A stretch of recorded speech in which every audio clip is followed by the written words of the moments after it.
Would love to know how to ride sitting trot without moving. And I guess it's not how to ride sitting trot, because we all know, oh, to ride sitting trot, just sit. That's the definition of sitting trot. But how do you ride it well? How do you ride it without moving? Thank you so much for the question, Melissa. Good question. I remember when I was learning, I bounced. I'm pretty sure everyone who's learning bounces. That's because the trot has a moment of suspension. So same as when you're four-wheel driving or you're in a car and you go over a speed hump, there's a bump.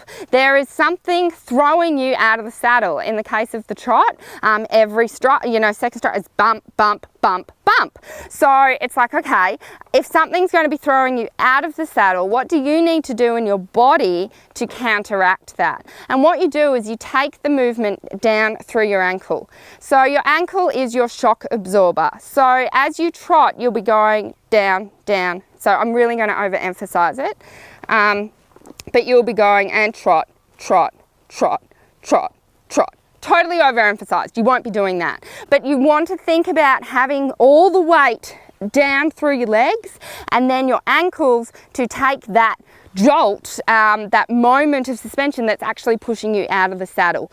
Do not try to grip with your legs to stay in the saddle. Do you see the minute I grip, I come out of the saddle. Do not grip with your knees. If you grip with your knees, your actual crotch and this part of your seat comes up and out of the saddle, and you'll never be able to sit with the horse. You actually need to plug into the horse, just like Avatar, and your two seat bones need to become part of the horse's back. So I always say my back, horse's back. It's got to suddenly join.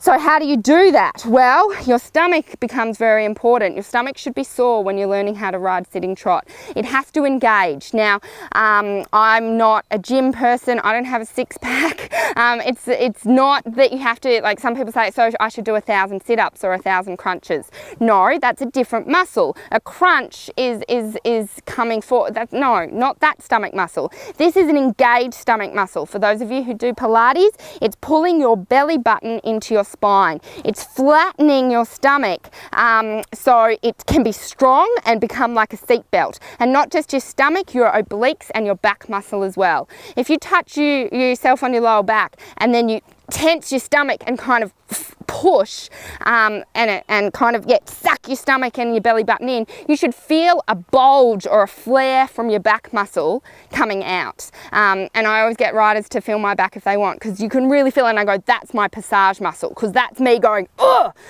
really bringing that whole horse up with me and creating, the trot or the passage or the piaffe that I want.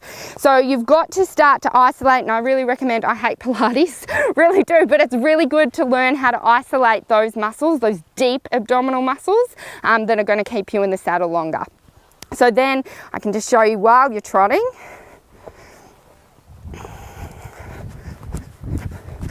So if you stare at my leg, you'll notice my leg is not still.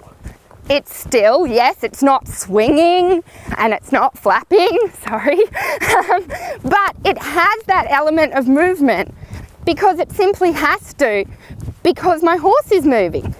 So it has to take that moment of suspension and out it goes through the ankle. And then my stomach is just slightly engaged. If I was doing crunches, I wouldn't be able to talk to you. I'd be like, I'll talk when I'm finished. So it's not that much stomach. But at the same time, you do need to work it and you do need to get strong. I ride anywhere from 4 to 6 horses a day.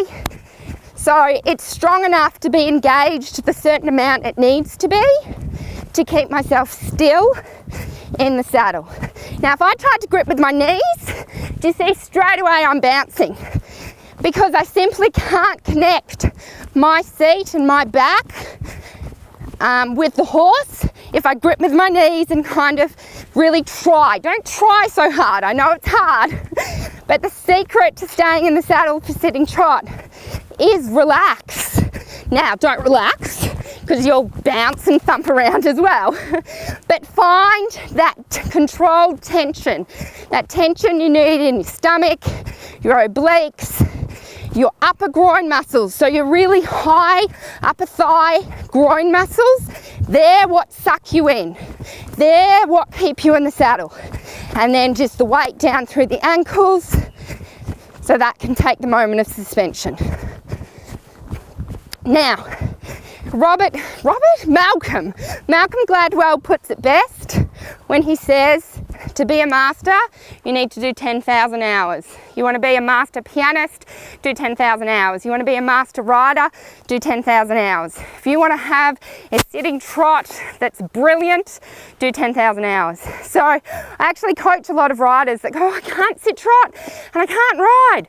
And I go, okay, let's have a look. Oh, well, I don't do sitting trot. If you don't do sitting trot, you won't get better. Horses are beautiful and they're forgiving, and my poor old horse had to put up with me bouncing on his back and really trying to figure out my sitting trot for hours and hours and hours on end. So do the practice, do the work. If you can't sit trot, that's your opportunity to start doing it. So I go rising trot when I warm up my horses, and then the rest of the work session is sitting until we get to the end for the cool down. I suggest you do the same, and you do anywhere between 5 and 25 minutes every time you ride of sitting trot. Work on it, work on your stomach, and it will get better. Let me know how you go, enjoy, and I'll talk to you next week. Bye.